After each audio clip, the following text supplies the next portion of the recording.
Coming up in this episode of the Creepy Kingdom Cinema Crypt, we have the hot off the press Avengers Endgame review.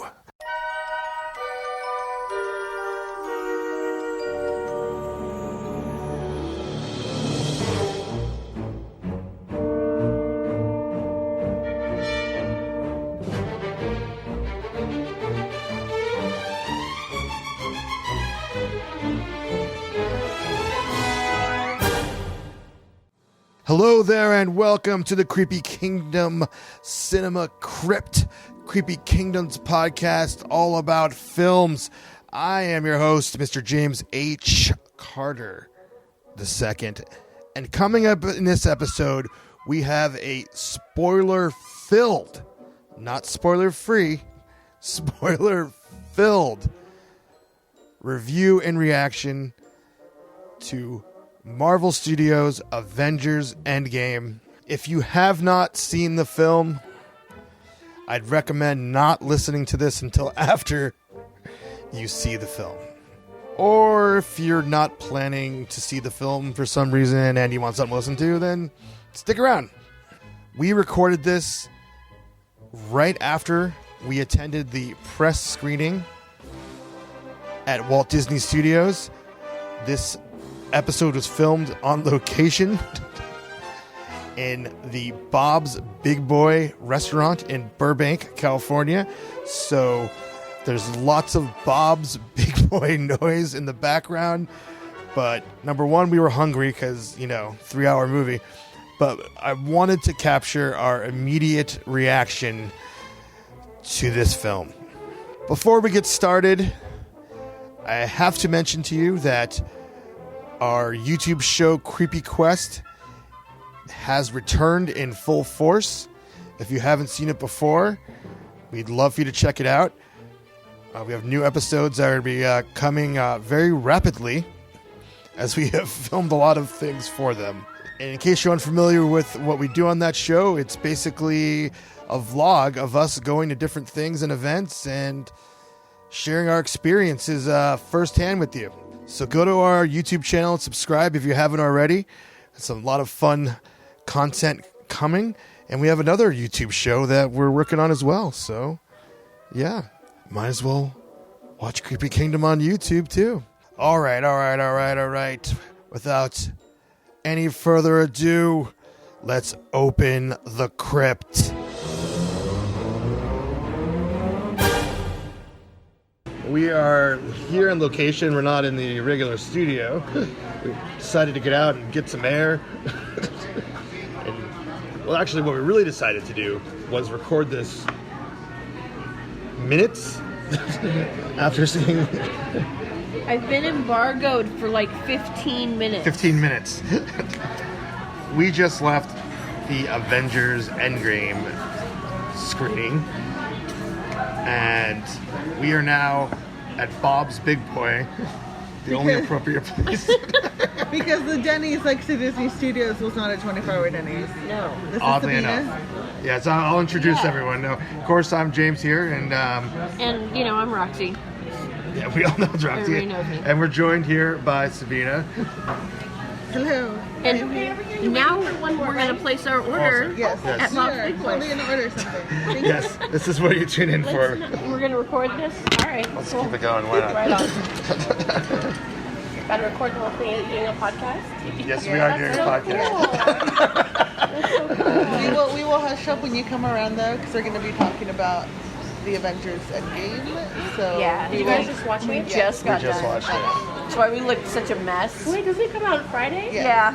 Yeah, we went to an advanced press screening. On the hot side. Okay, yeah. La la la la. Okay, food order. Yeah, this will be. Yeah, we're not going to Okay. yell the spoilers, but all right. Anyways, Can let's I order. get the barbecue quesadilla?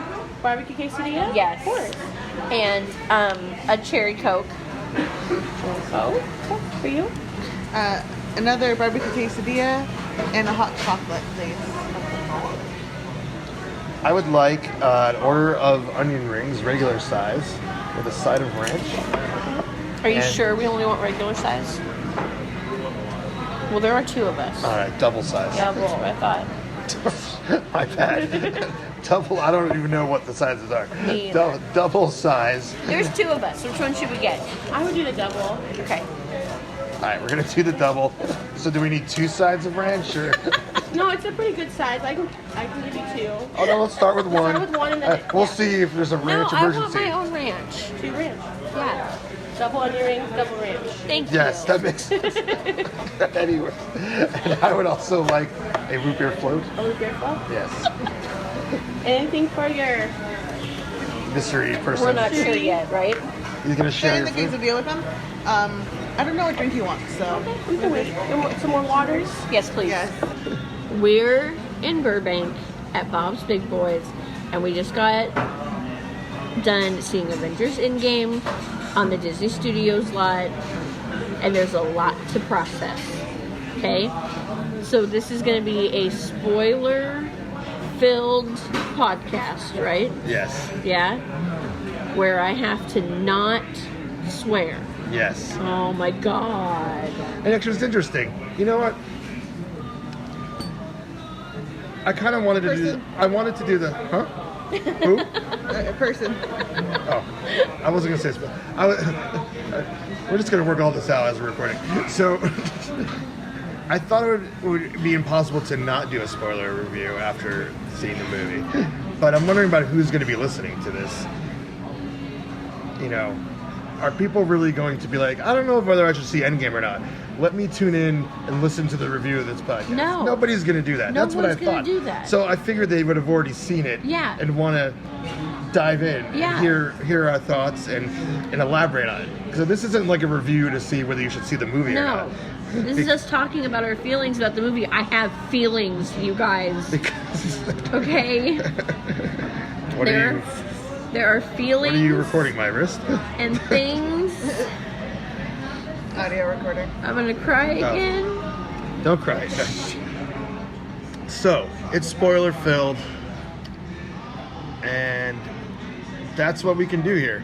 If for some reason you're listening and you haven't seen Endgame yet, just possible, I guess, since they've sold out all the tickets everywhere ever for the next month. Pretty much. Yeah. There are still some tickets available at the Orange outlets for this weekend. Not anymore. Just so you know. This was hours ago. No, that's true. That was I did check hours ago. Oh, well, it's funny because I checked this morning. I do want to see it again. In fact, I'll start by saying that when the movie was over, I actually literally wanted to watch it again, like immediately. I mean, which was odd since it was a solid 3-hour block. But, Okay, I'm gonna start by saying that I can barely make it through a movie without having to pee like a normal movie, and I always have water, and I always have soda, and I always have a variety of candy. And during this movie, I did not take a sip of anything. I did not eat any candy. What you had in your bag? And I did not have to pee because there was no time to focus on anything other than what was happening in the movie and the people crying around me. And my own snot dripping out of my nose. Yeah. fair enough. I'm gonna take it back a little bit here. Okay. I'm gonna take it back. And I almost felt like I was going to concuss myself because I was like trying not to just like scream out in a wail. Yeah. At like some point, audibly bawl. I feel like you probably should not have held back. Visceral Because I noise wanted felt to like- come out of my body. I felt like the screening we were at and the people that were in there kind of were sharing the emotions. There was a lot of activity going on in there. There was a vibe in there. There was a feel. You could feel it in the air. I haven't had too many movie-going experiences like that. And especially at press screenings, which are usually filled with jaded, cynical critics. Sorry, but that's usually the case. It is, it's true. Press screenings are usually like that. But no, this was totally different. You're right. This was like, I kind of feel like Sabina and I are better friends now because we went through through that together. Yeah. Like, we'd be sitting there and she'd like grab my leg and I'd like grab her arm. I'm glad you guys could be there for each other. It was like, but yeah, no, you're right, because everybody was cheering and everybody was yelling and everybody was like, not the usual vibe at press screenings, I'll be honest. Actually, to take it even further back, the vibe at the Infinity War screening felt like a war room. You know, like I was sitting with Marquis McCarty and Koi Janru. I think that's his name, John Rue, something. That dude. Yes. And Jonathan, my husband, and the four of us literally just the whole time were just like dead quiet, but like constantly covering our faces with our hands in various ways. Like someone had their like face resting in their hand, someone had their hand on their palm, someone had their palm on their head. Yeah. Like their hands covering their mouth, like just like thinking, like just you know, like strongly just staring at like the disaster that was happening in front of you. You know, like that's what it was, a war room watching Infinity War, and this was just like I don't know. This was like, okay, hold on. This was everything that we knew we needed and a lot of things we didn't know we needed in this movie.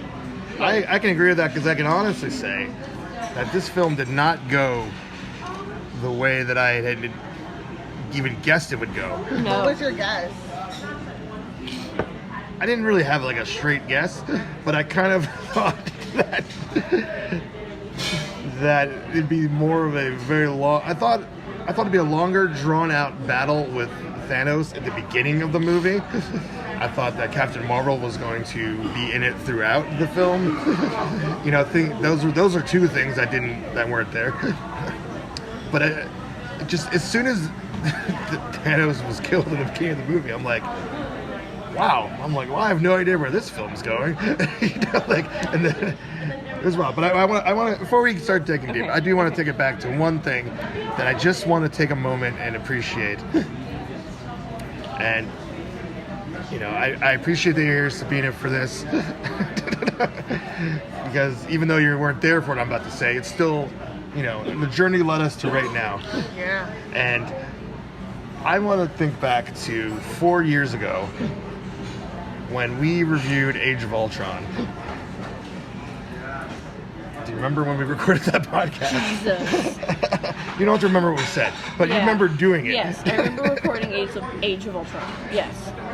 You know, and I would have never thought that 4 years from that point that you and I would go to Walt Disney Studios. I was living in New Jersey. You were living in Northern California. We would be like, these are the things I don't take for granted. It's like, a dope origin story. Right? Yes. You know, just we reviewed Age of Ultron, which was out of the ordinary for things that we'd even talk about then, because we were really into the creepy side of Disney. So reviewing Age of Ultron was totally out of our realm, but it was creepy, and we were used the creepy version of the Pinocchio They used the Pinocchio song, and that was one of the things that we talked about. That was how we we tied it together. It sure, but you're right. It was a little out of character for the show at that point in time, and now here we are. And so we both live in Southern California, and we were just on the Disney Studios lot watching Endgame. So I want to take a moment to appreciate that. Now, big picture with Endgame, my big thought was that this is an unprecedented cinematic experience. Because I can't think of any film that I've ever seen before where I needed to have knowledge from 21 other movies in order to fully appreciate every moment that was going on. Yeah, this is not a beginner that's movie. Unprecedented. That is mind-blowing. The Russo brothers are magical geniuses. Oh yeah. I loved when they came in and did Winter Soldier. That changed the Marvel films ever since that point. It raised the bar, and then right from that point, in my opinion, a lot of the films kind of were on the same level, and then they're like, yeah, no, we're just gonna blow the roof off. I almost used profanity. Right. And so they came in, they did it again with Civil War. You're like, how are you gonna top that? We watched Infinity War, which we all forgot what happened in it because all we can remember is that everyone died at the end. Yeah, all you remember is the snap. Dust. But I just rewatched Infinity War yesterday, and I was like, wow, that actually is on its own really awesome movie. So now here we are, and watching this movie, that was my second thought, my first thought. Right? My second thought is so satisfying payoff of watching all of these movies. I can't think of any other series that has paid off as well as the things that happen in this movie. And then I'll go to what you said, the third thought. There was things in this film I didn't even think to even know that I wanted to see. Yeah. You know, Big Lebowski Thor? Who thought of that? And the fact that they kept it going. I'm not sure that I needed that. I am not sure that I needed that because I'm not sure that I needed Big Lebowski Thor. I kind of loved it, but no, I don't think I needed that. And the fact that they kept it for the whole movie. Like, Big Daddy Thor. The whole Holy movie. Shit. Whole movie. He certainly came, got a little of his groove back at the end, but he kind of didn't really snap out of this I'm a failure, loser attitude that he had. And that's just so not Thor, but it still was. He was a broken man. He was a broken man. That is for sure. Incredible. You guys, everybody knows I'm a huge Joss Whedon fan. Okay, and when Joss Whedon stepped away from the MCU, I was very upset. Like, very upset. And even this morning, before we saw this, I said something about how I knew it was going to be really good. And Keegan, my husband, said, but it would be better if it was directed by Joss Whedon. And I looked at him and said, babe, everything's better directed by Joss Whedon, and I left the house.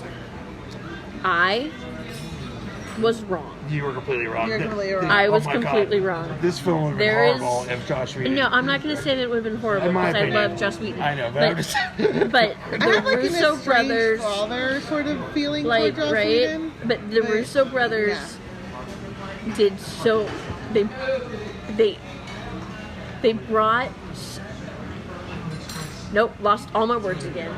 Totally can't. This movie was amazing. And she's done. Lots to unpack. I'm just going to keep talking with my thoughts, and you guys can chime in whenever. We might have to... Yeah. They don't want to go booth over. You want to tell them? Yeah.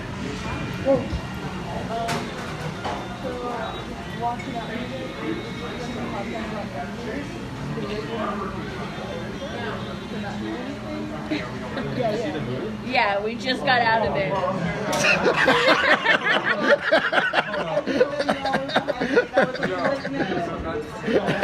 Yeah, we legit. We saw it at the Disney Studios. I'm still crying over it. It's worth the wait. Oh my god, I'm still crying. I'm like a mess. I'm seeing it like Thursday, like right when it opens. Oh my god. It's super I awesome. woke up like right when tickets went on sale. Amazing. No, it's super awesome. good. You guys are going to love it.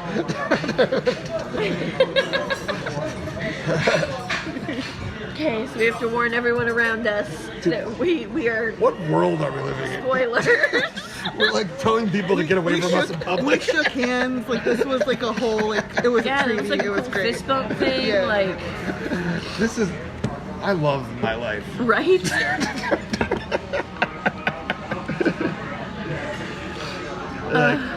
Sorry, we can't have people near us. I know, right? I'm gonna cry. I'm still crying. Okay, I'm good. I'm okay. Oh, you're good. Oh, root beer float time. Awesome. Oh, thank you. Thank you. Yeah. Chocolate. Very happy. Thank you. Can I take this menu or do you want to keep it for your friends?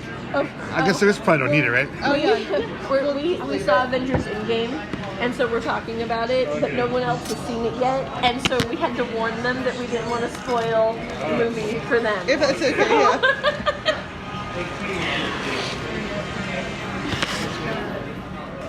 I feel like that was like our one chance to use that. Like, I think there's other times I might want to use that. It's like, hey guys, like, you want people to get away from you? I'm sorry, I'm recording a podcast and we're talking about spoilers about the latest hit film. It wouldn't work for anything except for this one. Yeah, I know. Okay, where were we? What was I saying? Okay, wait. Things that I didn't know that I needed, but I did. I'm gonna start with Captain Marvel's new haircut. She looked so good. Her multiple haircuts. She looked so good. So good. Also, I we shaved my head not too long ago, and that is gonna be my hair as soon as it grows What was that interesting, long. if we're gonna, okay, the rest of this podcast is about her hair. If it's interesting is that, we just watched Captain Marvel, and we accepted that hairstyle, but you forget that movie takes place in the 90s. Yep. And then she went off to outer space and didn't go to the hairdresser while she was out there, so she came back to our time with the same 90s haircut. So clearly, she's like, somebody was like, hey, everyone changed their hair. I'm sure. Totally. I'm sure Black Widow was like, that was awesome when you brought the spaceship back and everything. But you might want to do something. Change your hair. Yeah, no. I needed Carol's new haircut. I'm so here for it. And it's funny because when the trailer came out and when the poster came out, everyone was talking about Hawkeye's new haircut. Yeah. And that was like the big topic of discussion, and I was like, I'm here for it. I love his little like faux hawk thing that he got going on. Faux Hawkeye. Faux Hawkeye. I did not know that I needed Carol to have that like edgy haircut so badly. Like, I really like Thor when he fixed his hobo beard. yes. When he went full like old man Viking He Thor. went full Viking. Thor. Oh my god. Yeah, he went like classic. Like, yeah, that was. So, going into the film, I think I even said this before it started, but I've had this thought for the past year. Based on what happens in Infinity War, I wanted Gamora to be alive. Mm-hmm. Yeah, I was really upset. In fact, I think this was around the time that everything was going down with Scarlett Johansson over her playing Asian women. Mm-hmm. I was like, you have this person being all these characters. Like, I think I like joked. I didn't mean it. I did not mean it. At least that's what I was saying over and over again as I was sobbing when I was like, could have been Black Widow. Why'd it have to be Gamora?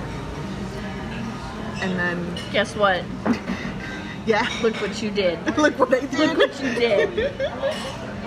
Is the waitress a zombie on the Bob's Big Boy thing there, or is that just faded? I think it's just been washed too many times. Looks like she had devil ears. No. I just make everything look creepy when I Yeah. look at it. All right, cool. So That's- I'm not ready to talking about Black Widow. You're not mentally. I not ready. I have a thought. Let's say I wanted Gamora to be alive. Yeah. Gamora returns in this film because they go back in time. We were told they wouldn't go back in time.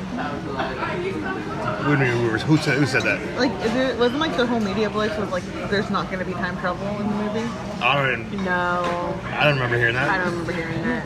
There's no way. There's absolutely no way they could have, like, they. I think they were kind of like, I think they were lying for people to, Oh. But you got Gamora back. Well, did we? Kind of. Because this is the only question that They're I pulling have a Rick and Morty. leaving the film. I don't know exactly what that means, but the question I have, and again, this is all. Hey, we're joined by Jonathan. Gus was fed, walked, got wet, washed, and he has back in the diaper. Cool. We ordered our food a while ago, so it's not here yet. So Oh yeah. Also, All right. I didn't even notice that amazing shirt you have on. Oh, thank you. That's awesome. Sorry, I interrupted you talking. we just No. started. Well, you're good. Oh, We're no, just okay. on time. No, This podcast has no structure Okay. at all. We're just having a good time. Now, my question here, and then maybe you can, of course, you could chime in with this, your thoughts. I was saying that going into the film, I really wanted Gamora to somehow be alive. She came back in the film because she went back in time. Yeah. And then there's the moment where old Nebula points out to, no, not old, present day Nebula points out to past Gamora that Quill is the man that she loves. And they have that, it's him, why You have the choice between him and a tree. yeah, in the tree. We have that line. Then we never see Gamora again for the rest of the movie. Well, except for Peter Quill searching for her. What do you mean? Because so at the end he has a panel up The little and it peanut. says searching for old Gamora because she's not at the funeral, so she took off. She's Oh, still in I didn't pick up that he She's was still searching in for that her. old Yeah. mindset. She doesn't love Quill Right. in this moment. So basically, to break it down for you listeners, but I'm sure you listeners probably know what I'm talking about. This happened on Rick and Morty. Rick and Morty, they literally like messed up an entire like of their own universe, and then they went to another universe where they were dead, and they just took the places. That is basically what Nebula and Gamora are doing. They're just taking it because She killed the past other, Nebula. past Nebula. Yeah. So present Nebula is alive, and so is this other Gamora, who is past Gamora.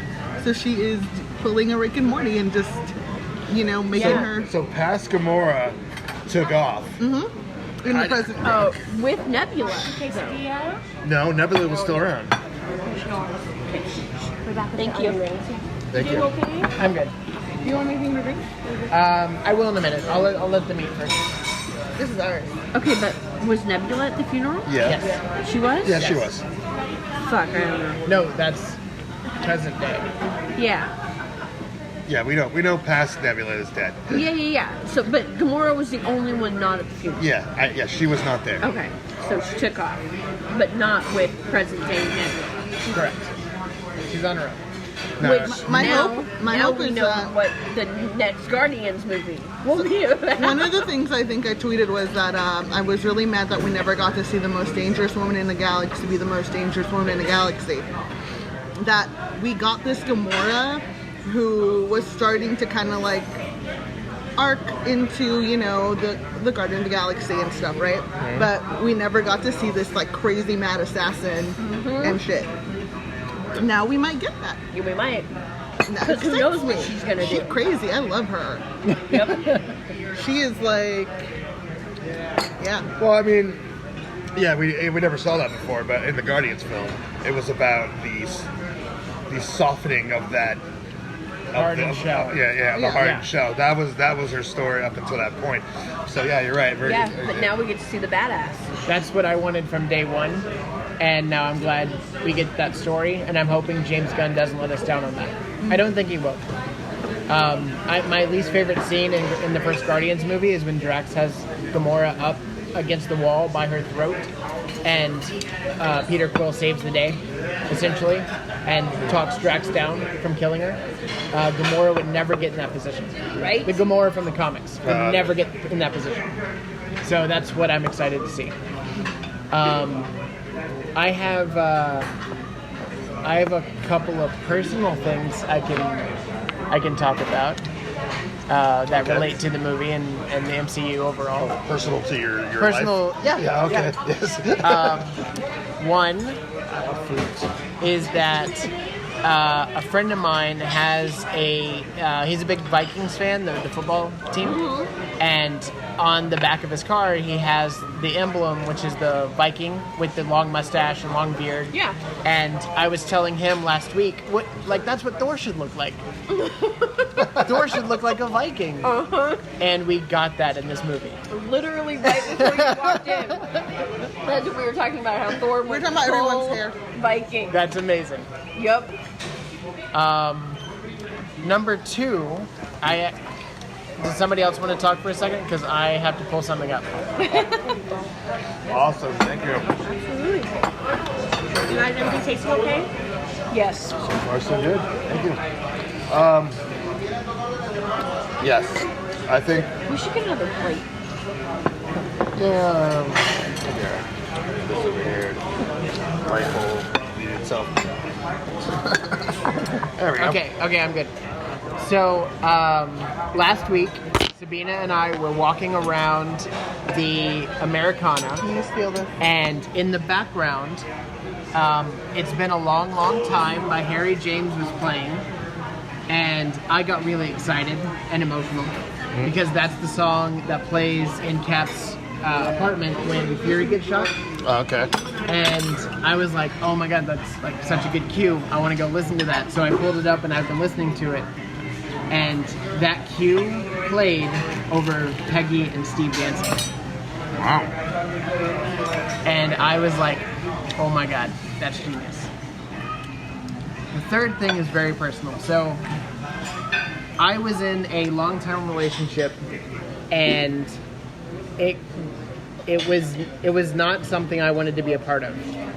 And there was a moment where the woman I was with said that she would see every Marvel movie with me. And at that very moment, I knew I did not want to see what would be Endgame with her. I did not know that the movie would end so emotional and so romantic. But when it did, I leaned over to Sabina and I said, I love you. Because that is somebody I wanted to see the last Marvel movie with. Yes. That wrapped up. That wrapped up. Wow. So I'm really glad that I was with Sabina. That's wonderful because Roxy and I didn't say that we loved each other, but we just had a moment for ourselves about the journey that we've come on to see this movie together. Sorry, Shannon.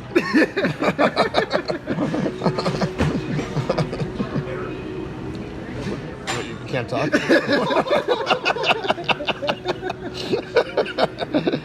Is this good? We have silenced Roxy.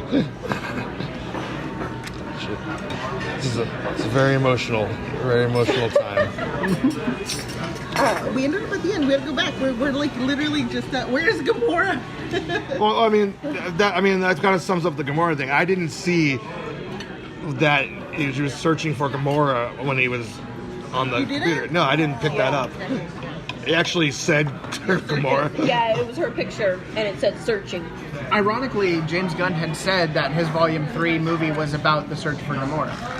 Missed that too. He has said that. And everybody thought that it was about Peter Quill going to Red Skull and to go and find yeah. her. But no, it's this other thing entirely, which I'm really excited about. There was so much of that, though. There was so much of, because we knew at least some of the people were going to come back, because in the real world, we know that they have movies coming out. Could be flashbacks. Could be in the past. Now we know Spider-Man is in the past. But For sure. You think for sure? For sure. Oh yeah. You think so? I think that movie is ending with him getting on a school bus. Huh. Oh.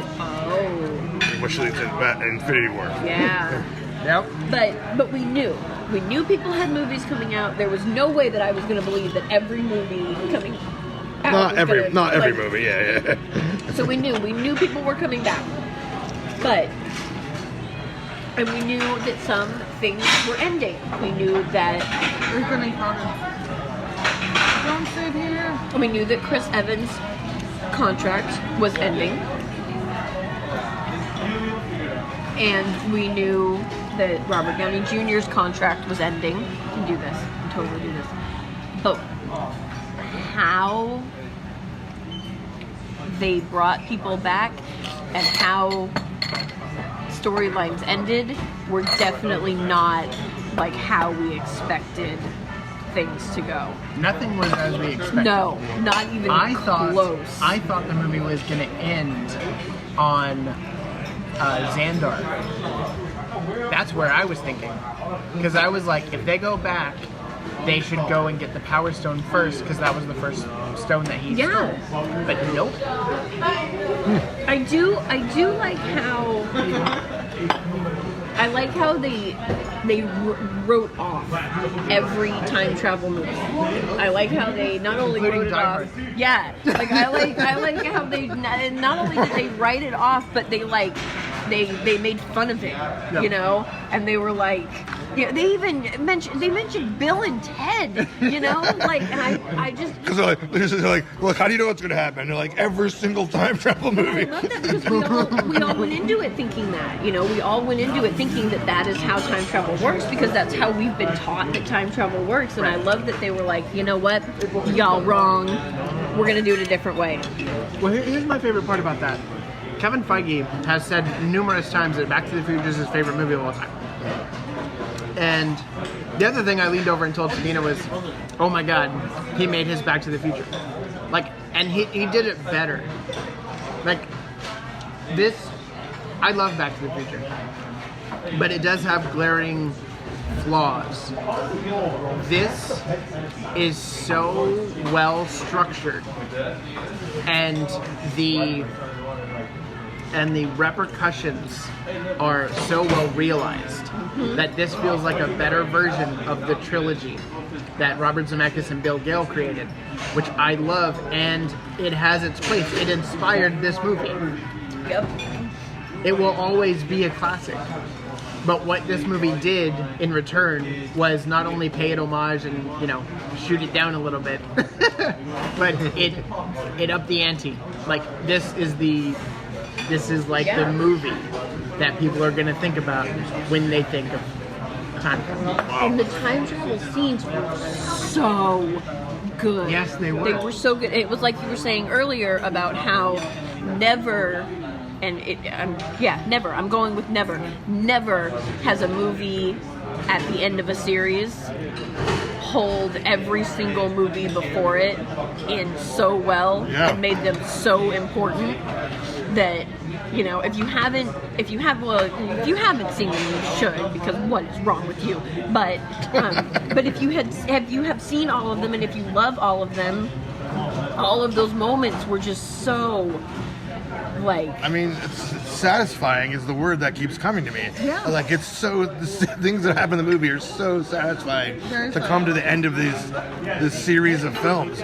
Just It's crazy. so many things. To go off your point, Roxy, this movie made Thor: The Dark World better. Yes, that's one of the worst films. I'm glad we can all agree on that one. Which is an amazing and impeccable task. When the Russo brothers came on, they did Winter Soldier. And Winter Soldier made First Avenger better. And then they did Civil War, which made Age of Ultron better. Now they have made the entirety of the MCU better. Like, they have this is the tide that raises all ships. Like, this is it.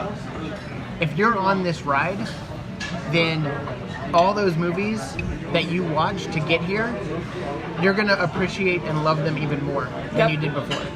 Which is incredible. Yeah. I just like the Russo brothers said when they saw the first Iron Man movie. Like, they came out of the first Iron Man movie being like, we want to make stuff like that. That's exactly how I feel right now. I'm just like, I'm without words, because mostly I just want to get out and fucking make something.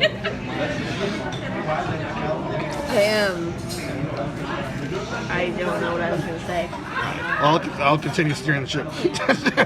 Well, going back to what you were saying about how everything is like tied together, when I interviewed the executive producer of Endgame for ComingSoon.net, The name of the person? Trin Tran. Yeah. Yes. Sorry. I spoke with Trin Tran, and she's amazing. She started as an executive assistant on Iron Man. She's amazing. And executive producer on Endgame, which is just a dream, you know, like, we were talking, and the whole media for Endgame has been Cusco's poison, because literally everyone is just saying a variation of the same thing over and over again, like, this is the poison for Cusco, Cusco's poison. Like, that is literally what everyone did. No one answered anything straight, you know, and like, even in my interview, like, when I spoke to her, I had some really dope questions, and I love her answers. They're very diplomatic and vague, you know. And one of the lead-ins for one of my questions was this idea of highlighting arcs. I went straight at it, like, because I was like, you've been with these movies for 10 years, and I want to know from all of the arcs that you worked and shepherded, you know, like, which ones are you most excited to see? And I was like, I like the idea of things like circling back. And when I saw the footage, I'd seen the footage of Tony and Nebula on the ship, and the way that is shot, I immediately thought of the cave scene from the first Iron Man. And I was like, yeah, like, it feels like everything is cyclical and stuff like that. And now I feel like maybe I know like, she didn't like say anything very direct to me afterwards. She basically answered something along the lines of, these movies are all my children, and I'm really excited for all their arcs and stuff like that, which is awesome. But I was like, oh, I can't. Tony is my favorite. Well, we're not talking about Tony. That's got to be the last thing we're talking about. We're not We're ready. going to talk about that. No, you know what I want? I want a movie. Russo brothers, listen. They're big fans of the show. I know they are. I want a movie. I want a Loki movie that starts immediately after he disappears with the Tesseract. I think that's the show. I think There's that's a Loki, probably- there's a Loki show coming. Yeah. I think that's what the show's going to be. Think it'll start right there? Yeah. I think so too. Yeah. What's it? I think it has been talked about. It goes through time. It's going to be like Quantum Leap, but with mischief. Actually, the way I heard it, well, not that he's traveling through time, but that it's him through great moments in history, and that he's just been alive the entire time. Yeah. That's amazing. So there's plenty more Loki coming for the Loki fans. Yep, but yeah, the moment he disappeared, I was like, whatever comes next needs to start right then. Like, please give me that. Yeah, well, that's when he disappears. Wouldn't that mess up the entire timeline? Because they end up going back further than him. Yeah. oh, okay. They go into the 70s. Oh, that's right. Okay, because obviously him being caught and going back to Asgard is what happens in the Dark World, and so on.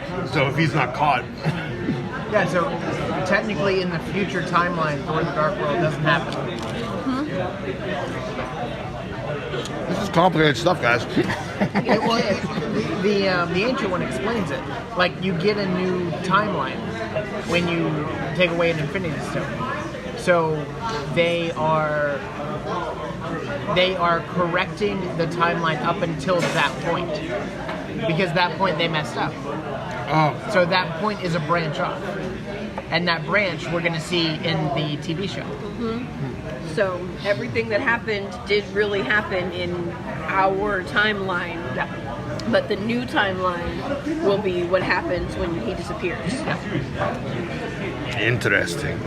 Which is awesome, and thank you for not X-Mening Yeah. everything. Because that was one of my biggest fears. Yeah. Is that they were going to use time travel to fix it, and they were going to go back, and like, they could have brought back Vision, and they could have brought back Gamora, and they could have brought back all kinds of people, because they could have X-Men the whole thing. I was so worried that they were gonna just be like, Could I Yeah. get a hot fudge banana split?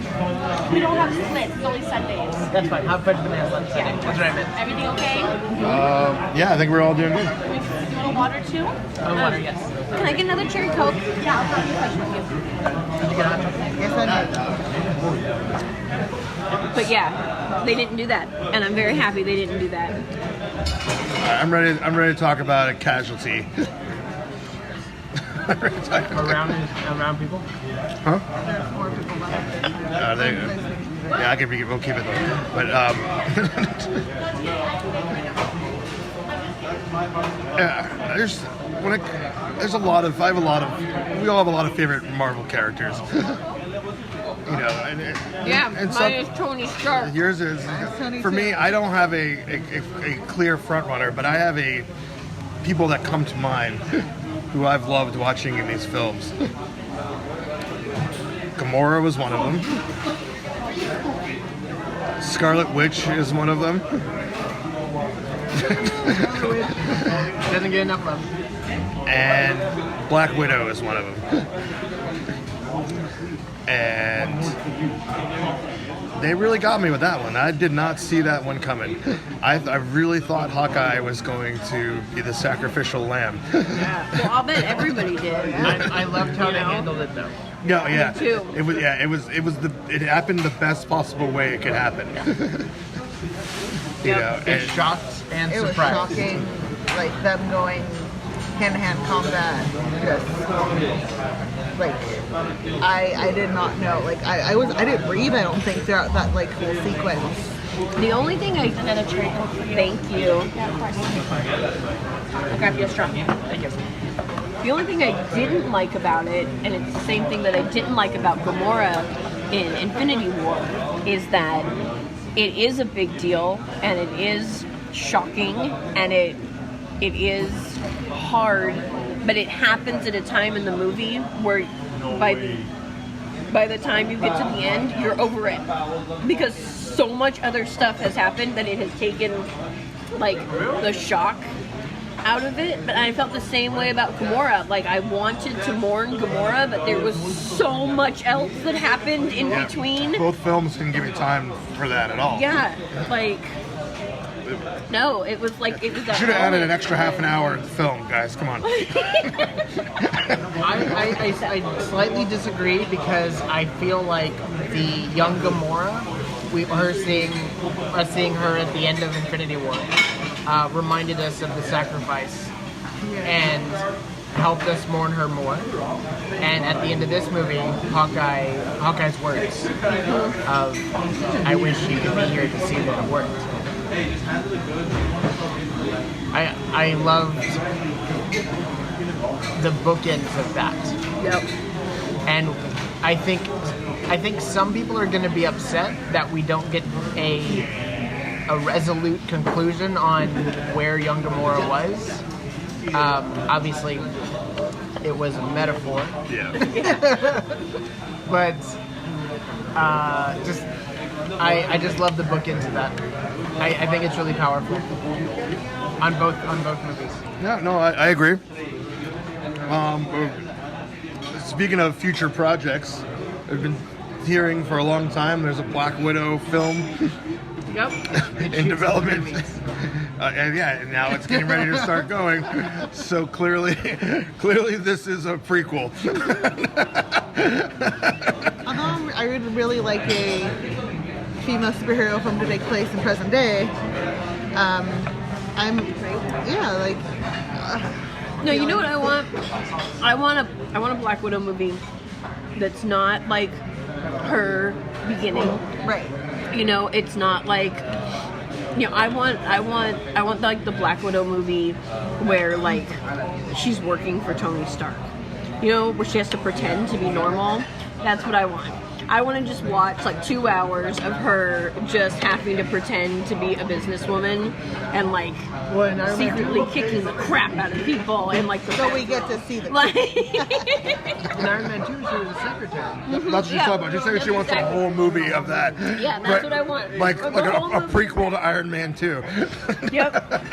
I want it to be. I want all of the I want all the like posters to be like her in a suit, you know, like holding a thing of coffee, or you know what I mean, like carrying, like making copies or whatnot. That sounds like a Disney Plus show. That doesn't sound like a a Marvel Cinematic Universe film. And then all of the fanboys with their like, you know, fragile masculinity would be like, this is going to be a great movie, and then they go see it, and it's, you know, fucking Captain Marvel Part 2. I'm excited about the movie we're gonna get. I think Kate Shortland is a good pick for that, and we're gonna get an espionage thriller with us seeing just how badass she was, that accumulated all of that that read in her ledger, that she was so eager to get rid of. Right. And so she's gonna do some pretty messed up stuff in this movie. I hope Rachel Weisz does some pretty messed up stuff in that movie too, because she was such a badass in The Favorite, where I was like, I just want her to see this full villainess. It is going to be really interesting to see Black Widow more, not as a villain, but more villainous than she is in the current movies. Because she is trying to be so good, and she is trying to like, you know, clear her ledger, and like, it's going to be really interesting to see what exactly she did. And I really hope Julie Delpy comes back, because she was in the Red Room in Age of Ultron. No one has talked about her, but I'm like, bring her back. She's an amazing actress. If you've ever seen the Sunset films, they're incredible. No, I haven't. Before, I've seen one after, of them. and Yeah, I've seen one of them. I don't remember which one. Well, there's Black Widow's future. And I think that's such a good way to like bring that character's whole story together. That, you know, she didn't like she said when Hawkeye asked her, why are we going to trust this floating red skull? And she was like, she knew my father's name. I did not know my father's name. That is just one of the like hints that like the Avengers was her family. Like, those are the people she loved, you know? Can I just say, whenever they got on the ship to go there, I was like, oh my god, we're doing this. And then it happened like an hour later, and I was like, I can't handle this. Who made the choices to pair them up? No, they like willingly took it. Because they didn't know. Right. Because no one knew. Okay, I don't know. Only person I knew was Nebula, right? Well, she only put it together, but she didn't know that like there had to be a sacrifice. Okay. She knew that that's where he could more, but it's funny because for some reason I didn't. Maybe I wasn't gonna let it like sink in, because I kept thinking they're gonna go back to like right before Thanos was there. You know, they're gonna like I kept trying to come up. But there was no other time. Also, they didn't know. They didn't know when that was. I did. Yep. And then they got there. Red Skull appears, and I was like, "Oh no!" Like, no. And then I'm like, maybe they'll sacrifice Red Skull. We can work this in. It'll You're be just fine. trying to think of any scenario. These These two characters leave alive.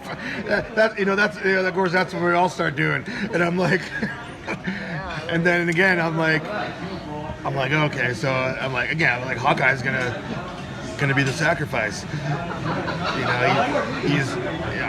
that was shocking. That was a gut punch. Another, for me, a moment that was emotional was, and Infinity War did this really good too, but in a bad way, but this in a sad way, but this was in a happy, emotional way, was when Cap hears the radio call in from Falcon right as they're about to call in Thanos, and it's that those moments of like, it's quiet, there's nothing really happening at this moment. Cap just got it, you know, his ass handed to him. It's like, it's this moment of it's not silence, but just it's just so calm, and you could not even anticipate That what that's what was about to happen. Like, there was no, and we all knew, we all knew they'd be back, and we all knew as soon as we saw Thanos' big army and all of it, you knew that everybody was going to come back, and that's how we were going to win. I did not know that. Like, I didn't know that either. No, I was sure. I was like, of it. they're Yeah, gonna I was lose. like, I kept asking, But I myself, love- where are they? Where are they? Where are they? But as Where soon are they? as soon as the thing, and we had the whole Infinity Wars moment in Wakanda when the things came down, and the things opened, and the things came out, and I was like, this is it, this is where, and they're all gonna come. But I didn't expect it to happen that way, and when it did happen, even though I knew in my like soul that it was gonna happen, it took everything I had not to jump out of my seat and like cheer. Like I was cheering. I felt my butt leave my seat and was like, no. Sit down. But as much as I love that moment, I love the moment right before. You're saying it's calm, but it is so emotional and so badass to see that image of Captain America standing on a rock, looking out at an army that is rushing at him with Thanos in front of him. And he's just standing there. Also, Like how the badass he is. also how a lot of those shots were just as Tony saw in the first was in Age of Ultron. Yeah. Right? The Chitauri ships, like overhead, the broken shield, like Cap on the ground with the shield, like that shit. That is what he fucking saw. I'm sorry, I'm cursing. That is the stuff Thanks he for giving saw. me some editing work to do. Yeah, no, like what Tony saw right as that scene unfolded was the Chitauri ship and the broken shield with Cap just laid out, like, and it happened in a way. I thought for sure, I was sure that was the moment we were going to lose Captain America. That shield was laying there, his shield was broken, and I was like, okay, and I'm like preparing myself, and I was just like, this is fine, we got this is okay. And then it didn't happen, and then everything else happened, and I was just like, oh my god. Like, I would say I'm leaning more towards you. I thought at that moment one of those three people were gonna die right there. I was always Cap dies. And when he didn't, I was like, well, my team has been good. Keegan's a huge Captain America fan, and I'm a huge Iron Man fan, and so we have been having this discussion for weeks, basically, since both of the contracts were up, of which one of them, or both of them, or like weeks, okay? I did not think I was going to lose this one. Right? Okay, like, real talk. When Civil War came out, we kind of like, we were like banter a little bit about it and stuff like that, but we literally got into like an actual couple fight over Team Cap and Team Iron Man. Like, we literally were like jokingly, oh yeah, but Tony's gonna like, but Tony is right. No, but Steve's right. And it turned into a whole like shouting match of like our teams. Like, we were like, oh, this just actually evolved really quickly. We left Civil War, and I looked at Keegan. The first thing I said when we left the theater was, now do you see why my side is right? And he was like, you have lost your mind. Yeah, completely. That was. And I was like, Team Cap in Civil War. No. For what he was fighting for. no, Tony was right. Hold up. No, he was not. Tony was He right. called that shit at the beginning of Mother. Tony was right. Please stop cursing so much. I No. get emotional. Tony, You know what? at the beginning of Endgame, was like, I was right. He laid it out in front of everyone, and he was. He totally was. Fight us. And No, it okay, no, we can't go back to Civil War. But yes, but Keegan was like, you've lost your mind, and I was like, no, I'm right. I'm totally right. But I did not speak to him the entire ride home from Civil War because we are like so strongly opposed on our sides. But like, I'm not weighing in on this. I did Yeah, not. Joel, my husband is really quiet right now. It will turn into a whole other thing. I did not think that I was gonna have to go home and be like, I was wrong. And now I have to go home and look at him and say, well, I was wrong. Wait, were we wrong? She was wrong about No, this about fight. this film. Who was going to survive this movie? Yeah, because when I left today, I Because I was said, about to continue this some more things. So No. technically, Tony was right, and Steve took Tony's advice by living the life that he wanted to live. yep. But that's later on. We'll go back there later. But yeah, I left the house today and I was like, I will let you know exactly how Cap dies so that you are not shocked when we go and see it. And he was like, okay, cool. Like, I gotta say, if I were a betting man for this movie, I was gonna say Tony Stark wasn't gonna make it. I was full consoling Jonathan mode. Like when Jonathan was seeing Cap fight, I was like, it's okay. It's gonna be okay. Like, you're gonna be fine. He's gonna die. You're gonna be fine. No, And then literally it was me. Like literally as soon as Iron Man said I am Iron Man, I literally started heaving to the point of I'm gonna concuss right now because I can't scream and just lose it because and the fact that he didn't, that was his very last line, like, it wasn't his very last line, guys. It's okay. It was what he said after he did what he did, but it wasn't his last line. I also love the callback to Iron Man 3 with the voiceover. Oh yes. Yep. That was good. To me, I felt like Tony Stark is a cat with 9 lives.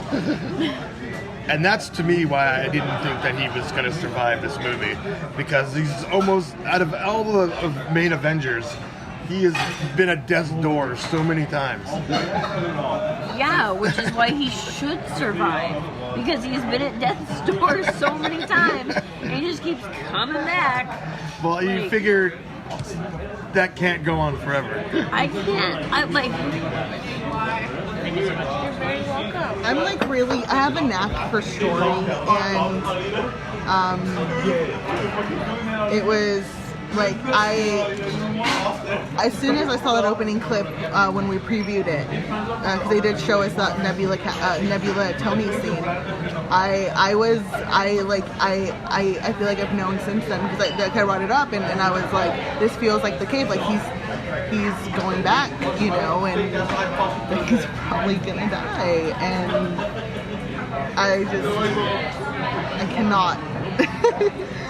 He started all of this and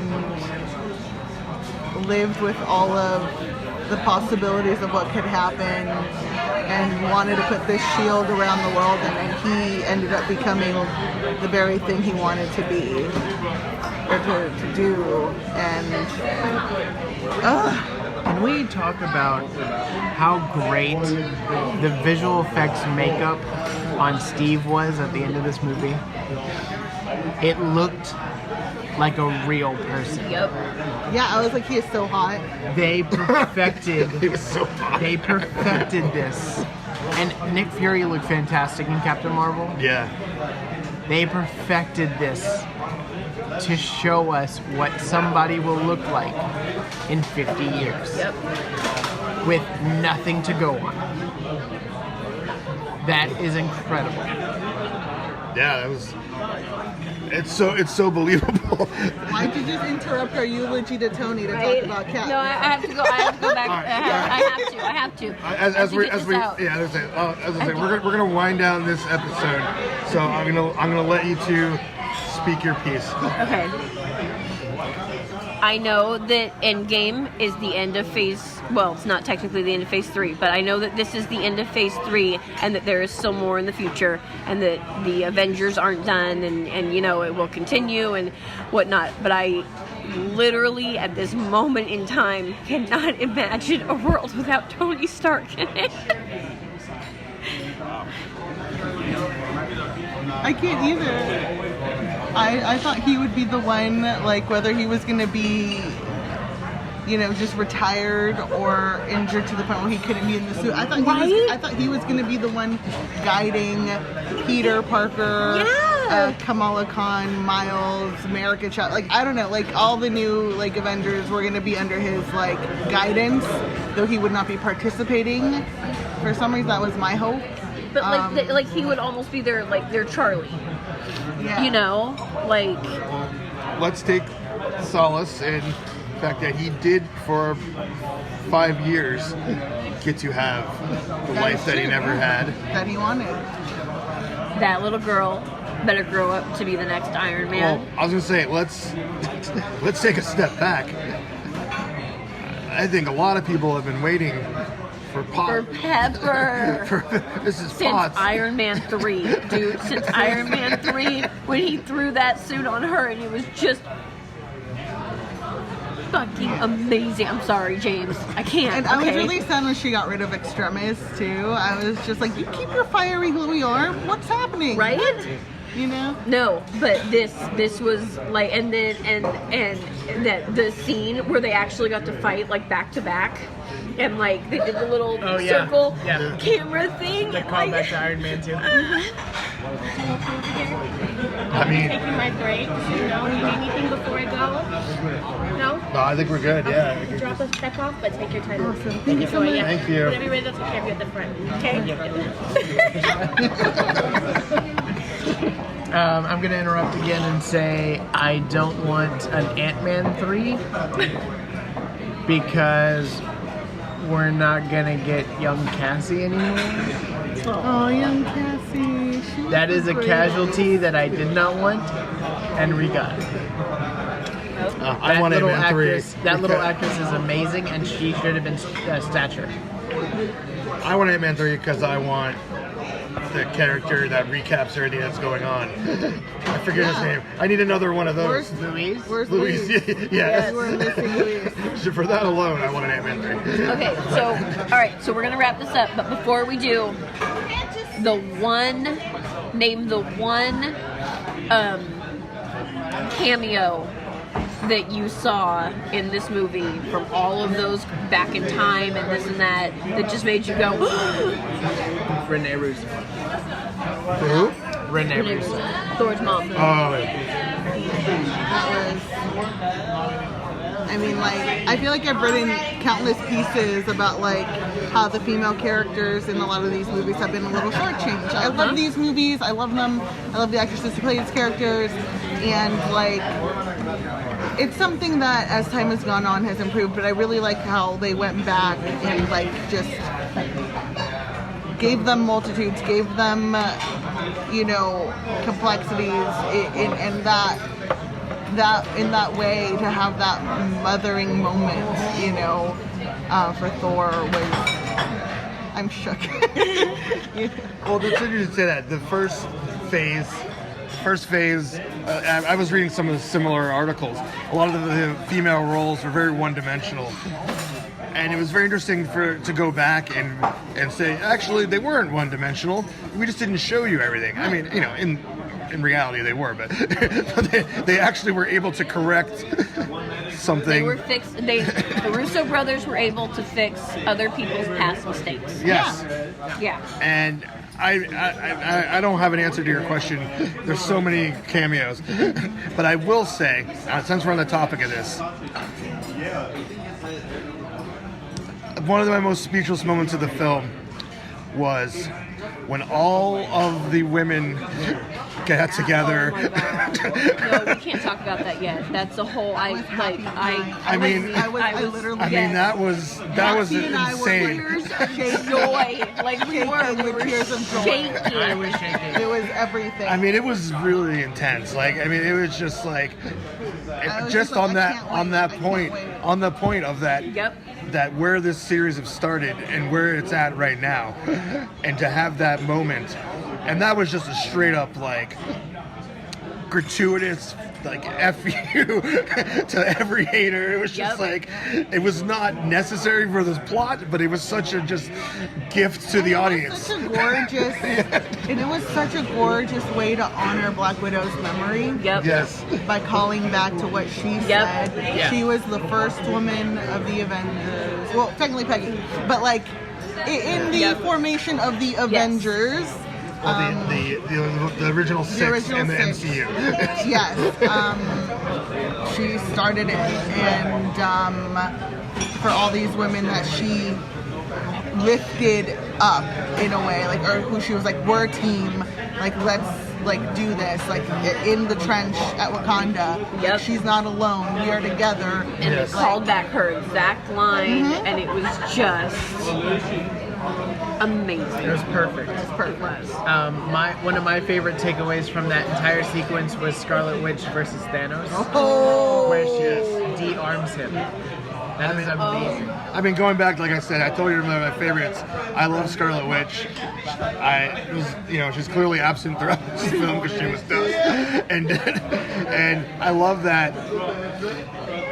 I have mixed feelings about Thanos as a character, like as a villain even. But I love you took away everything, and he's like, I don't know who you are. You will. Like, that's like, Yeah. that's badass. It's iconic. It reminds me of like this lines that like echo in my head.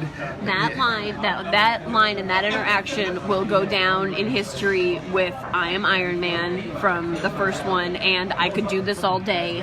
And though that she got one, she got her one. like moment. To me, and it's different franchise. To me, I'm gonna put it on the line that sticks through my head all the time. Is from Deathly Hallows Part 2, when Professor McGonagall says his name is Voldemort. You might as well say his name because he'll kill you either way. Like, that to me, that's like the most powerful line. That's making me teary-eyed. That's one of the most powerful lines in all of Harry Potter, because it's all about Scarlet Witch was your fears. that witch. And she was that witch. in that moment. Like, she was that. Like, yeah, it was like in that moment she took that right there. So it was just like, She was that witch, and I don't mean witch. no, yeah, she was that. And I wish that was longer. I wish that whole sequence was longer. Same. Yep. So, all right.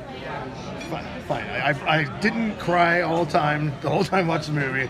And right there, recalling that McGonagall scene got to me. That guy. Harry Potter that brought a tear to me. I guess I don't have the emotions that you guys have to the characters. Clearly you guys are really We upset are about what very happens. emotionally invested in these Right. characters. It's like, and I wouldn't say that I am, so that's why it wasn't affecting me on that level. And we again, need that in this conversation, because we're just all in very Right. so you're just like bringing it together. yeah, and is it for me, and also just for the listeners, I'm sure they've heard this in the past, is that I've loved this film series, and this is how I've enjoyed the characters. I don't read comics, so I don't have an attachment from my youth, besides the Spider-Man, Hulk, obviously those, we all know them, but I've been just following this story for the past 10 years, which is still a crazy long time to be following a story. But one thing that the MCU has brought us that was really absent in earlier superhero films, for the most part, was the stakes. The stakes are actually here, and I think it was kind of absent in the first phase too. To be really honest, I didn't really feel too many stakes in the first Avengers. It just seemed like everything was going to work out, In the But first Avengers movie, you knew your I heroes feel were gonna It was fun. I'm going to go back. It was I'm going to go back to Winter Soldier. Winter Soldier was the turning point where I felt there was actually stakes. And that's the introduction of the Russo brothers. Yeah. And with that, with stakes come emotional attachment. Because if you don't feel like there's any stakes, it's hard to be attached. And I would have never imagined when this series started that it would end so brutally as what happened in this film. I don't know if that's where they even thought they were going when they started it. You know, it's been a crazy ride.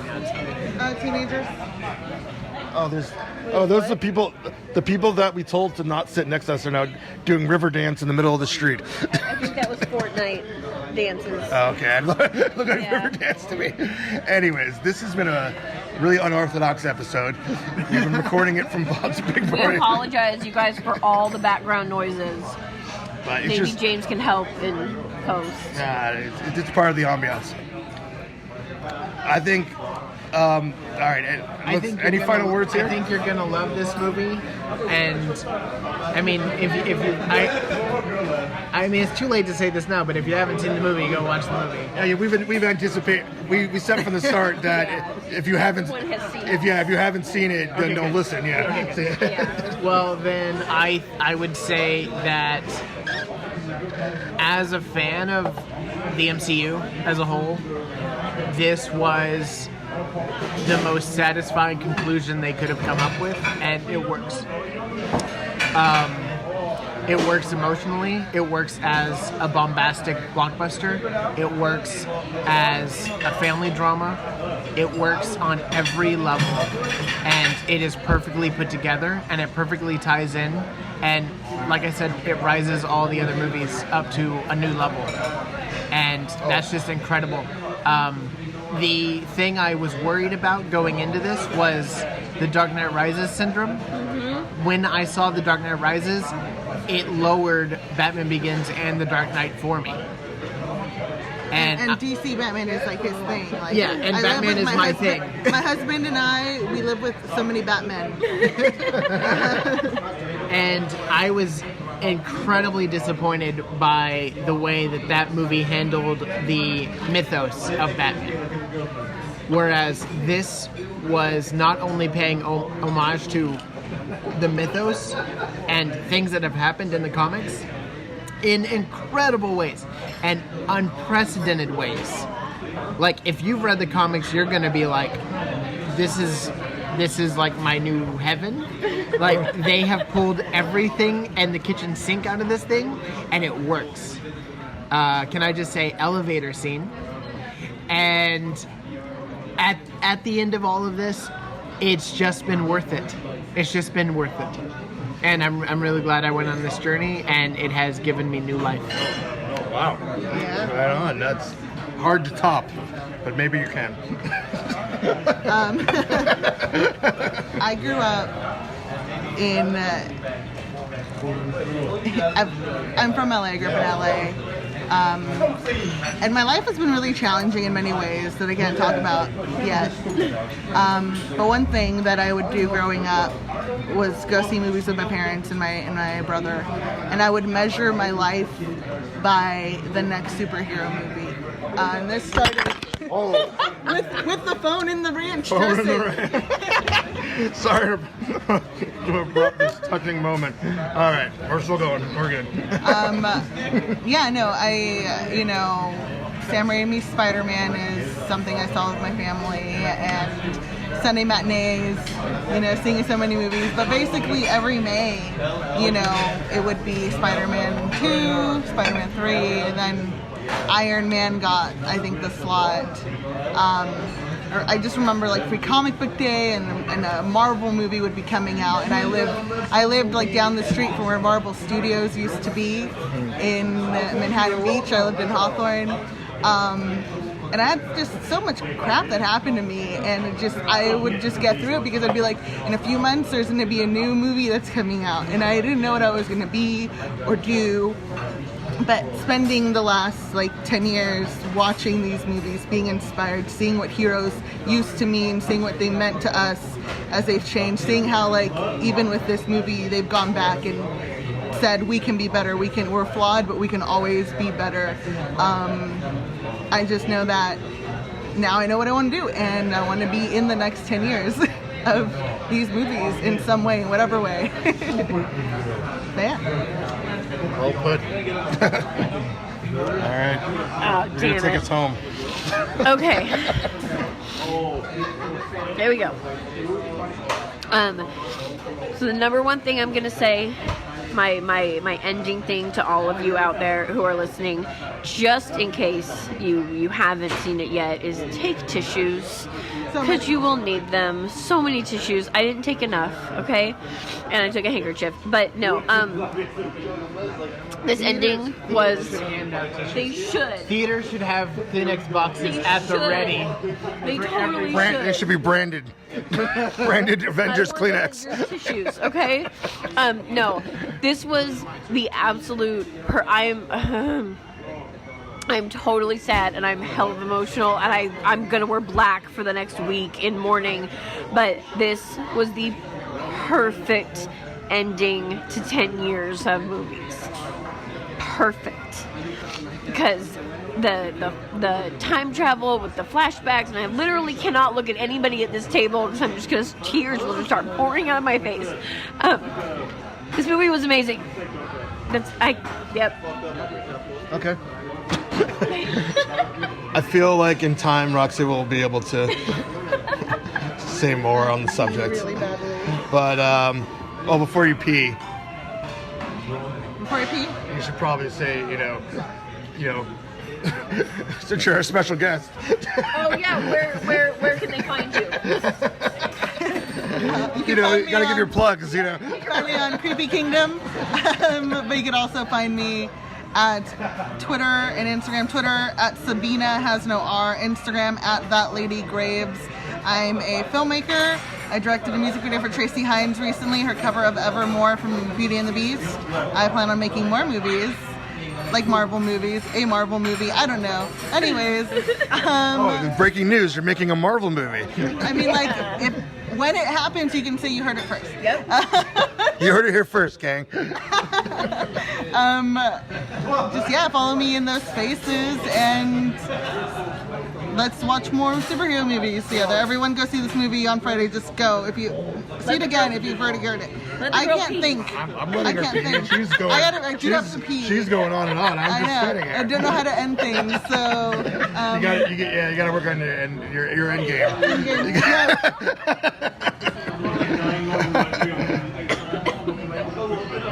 And any plugs for yourself, John? Sure. I am on Twitter at The Dark Pilgrim and on Instagram at Grinning Gravestone Entertainment. And I am a producer that loves dark comedy. So that's what I'm into. That's what I do. But yeah, I love these Marvel movies, and I'm really glad to have seen it with you guys. Thank you for having me. It was a lovely evening. Yes, it was. Very emotional, but lovely indeed. Burbank, California, a mere miles from the Walt Disney Studios. We're signing off.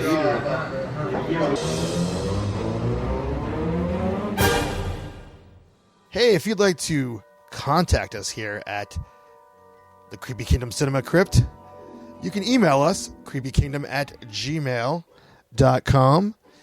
And to check out everything Creepy Kingdom, including our articles, our videos like Creepy Quest I was telling you about earlier, links to our social media, check out our store with the Creepy Kingdom apparel line. Everything Creepy Kingdom is just waiting for you at creepykingdom.com. And if you would like to support what we do here and get even more Creepy Kingdom, then check out the Creepy Kingdom Patreon. Currently, it is the exclusive online home for our documentary about Haunted Mansion fans, Foolish Mortals, as well as our Patreon exclusive and uncensored podcast, Live from the Dungeon. Just go to patreon.com/Creepy Kingdom. All right, until next time, the crypt is closed.